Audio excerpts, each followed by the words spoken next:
So the surge tank is off and it's got a few dingers in it.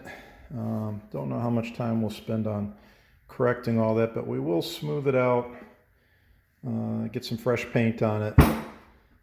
Like I say, I don't know how much time I'll spend just taking little dings out of that, but I may knock a few of them out. So we'll sand it down and we'll go from there. Yep, we got quite a few highs and lows on this thing, and like I say, we may fill in the heavy ones just to even it up a little bit, but we're not going to really try to smooth this thing out all the way. They weren't that smooth from the factory. I mean, it's just a stamp tank like a radiator top tank. So we'll go after some of the little deep ones, you know, like that, and this little ding right here and this one.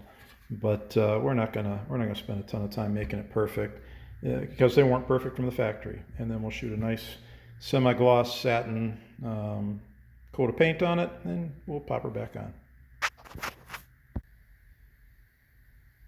Okay, so I went a little overboard, decided to smooth the top out, so sanded it down, put just a skim of filler over it, just a touch, just to fill in those little dings and imperfections, left the logo standing, and I'm just starting to sand it. So yeah, I couldn't just do the few dings, I had to level it up. So anyway, we'll get it. So that's where we're at, a little more sanding to go.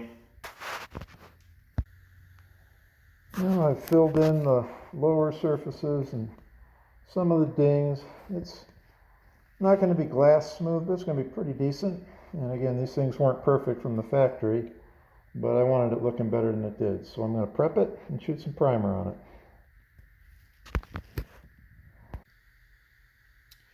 So now I've shot some high build primer on it and then just a little black as a guide coat. And I can already see I've got some touch-ups to do. Again, not trying to make it perfect, but just trying to even it up a little bit. So I'm going to sand this with 100 grit, knock it down, probably put just a touch more filler on it, and then smooth it, another high build and some guide coat. I think we'll be done. But right now we'll just sand her down, see what she looks like. So I've sanded it, primed it, wet sanded it. Had a few little imperfections that need a little more filler. So I put that in. And then here's a little trick I do. We've got that logo on the center, and the high build primer tends to fill that in. I put it in the blast cabinet with a real fine media, real low pressure, and just dust it to get the primer off. And that kind of feathers it back in as well. So that way my logo stays nice and sharp, easy to read. So we're going to let this dry. We'll sand these imperfections down, more high build primer and more sanding. So here's the finished surge tank. Primed it multiple times, wet sanded, guide coated, got it looking decent. Also went ahead and popped a fresh, correct radiator cap on it, and a drain hose. Makes it look nice. So I think overall it came out pretty nice.